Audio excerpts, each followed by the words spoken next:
सरकार नियम तय कर सकती है, सरकार दिशा निर्देश जारी कर सकती है, लेकिन उन्हें मानना या ना मानना यह हमारे ऊपर होता है। मुहर्रम को लेकर के योगी सरकार ने सख्त गाइडलाइन बनाई, लेकिन एटा में कुछ भाईजान ने अपनी मनमर्जी की, जिसका नतीजा ये कि ताजिया हाई टेंशन तारों से टकरा गया और भाईजान को मौत वाला करंट लग गया। लेकिन इसका ठीकरा प्रशासन पर ही फोड़ा जा रहा है। रिपोर्ट जरा देखिए। आगे वाले हिस्से से करंट लगा था, आगे वाले जो भी थे वो एकदम से नीचे सारे नीचे झुक गए, पीछे वाले उस हिसाब से पूरे सब गिर गए, वो तो करंट से। और कुछ बत्ती वालों ने लापरवाही करी है। वो ताजिया 11,000 की लेन से टच हुआ है।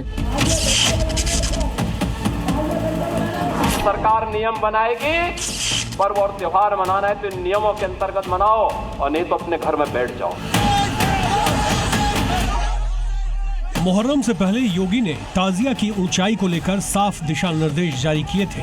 मुहर्रम वाले रोज उन्होंने नियमों के मद्देनजर त्योहार मनाने की चेतावनी जारी कर दी।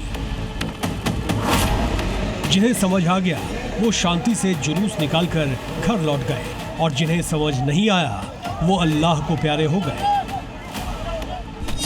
योगी सरकार की गाइडलाइन साफ थी, ताजिया की हाइट 10 फीट से ज्यादा नहीं होनी चाहिए। इसके बावजूद एटा में कुछ भाईजान ने नियमों को दरकिनार कर जुलूस निकाला,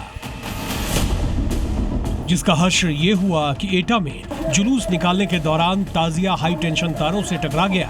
ताजिया के टकराते ही करंट दौड़ पड़ा, जिसकी चपेट में 4 लोग आ गए। इनमें एक की मौत हो गई, जबकि 3 जख्मी हालत में अस्पताल में भर्ती हैं। ये वही ताजिया है जो बिजली की हाई टेंशन तारों से टकराया था। हादसे का कारण बना, लेकिन जुलूस में शामिल भाईजान सारा ठीकरा प्रशासन और बिजली विभाग पर फोड़ रहे हैं। लाइट की लापरवाही होने पर लाइट से के ताजिया करंट लग गया। ताजिया की ऊंचाई नहीं थी इतनी, वो 2.2 फुट उसमें कम भी कर दिया है। उसमें फिर 11,000 की जो लाइन थी वो लग गया। हमारा पूरा ताजिया जो सरकार की गाइडलाइंस थी उनके मुताबिक था। ये बिजली विभाग की बहुत बड़ी गलती है। भाईजान लाख गाइडलाइंस के मुताबिक ताजिया की हाइट होने की दुहाई क्यों न दे ले, लेकिन तस्वीरों को देखकर लग रहा है ताजिया की ऊंचाई 10 फीट से ज्यादा थी। सामान्य तौर पर एक मंजिल की छत की ऊंचाई 10 से 11 फीट होती है, लेकिन देखिए इस मकान की छत से दोगुनी हाइट का ताजिया दिखाई दे रहा है। इससे ताजिए की ऊंचाई को लेकर मियां भाई के दावों पर सवाल खड़े हो रहे हैं। फिलहाल योगी फोर्स इस हादसे की जांच पड़ताल में जुटी है। एक व्यक्ति की मृत्यु हो गई है, उस पर पंचायतनामा और नियम की कार्रवाई की जा रही है, और जिसमें अन्य जो वैधानिक कार्रवाई होगी वो एटा की तरह ही मध्य प्रदेश के रतलाम में भी ताजिए के हाई टेंशन तार से टकराने के चलते 3 लोगों की जान चली गई।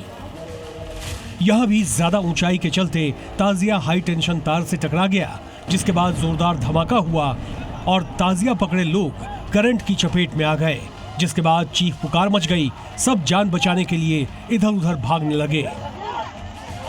यहाँ भी मियां भाई अपनी गलती मानने के बजाय प्रशासन पर ठीकरा फोड़ रहे हैं।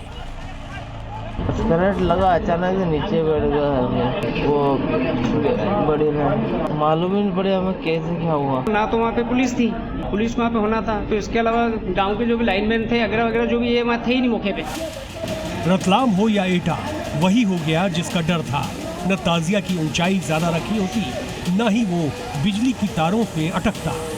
योगी लगातार 2 सालों से मुहर्रम के जुलूस के दौरान नियमों का ध्यान रखने की चेतावनी दे रहे हैं, लेकिन जिन भाईजान को ये समझ नहीं आया वो अब पछता रहे हैं। हालांकि दोनों ही मामलों में हादसे के कारण की जांच चल रही है। ब्यूरो रिपोर्ट, जी मीडिया।